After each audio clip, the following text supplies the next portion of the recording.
আমি আছি এখন হাওড়া স্টেশনের ভিতরে, আর আমার চারি সাইডে যে ব্যস্ততম লোকগুলো দেখতে পাচ্ছ, এনারা বিভিন্ন জায়গায় এখান থেকে বিভিন্ন জায়গায় যাবে।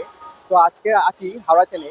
তো কেন আছি, আজকে তোমাদের নতুন ট্রেনের সন্ধান দেবো, এবং তাও হাওড়া থেকে দীঘা।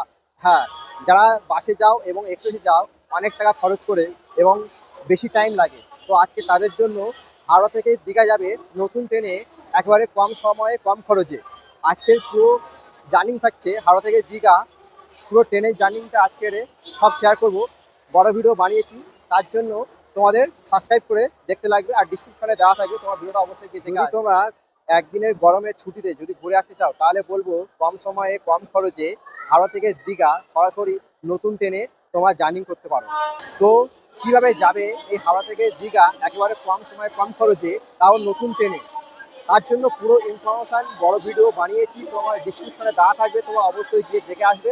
যারা যারা দীঘা অ্যাকচুয়ালি যেতে চাও, গরমে একদিনে ঘুরে আসতে চাও, তারা তারা আমার এই ভিডিও দেখে বড় ভিডিও দেখে আসবে।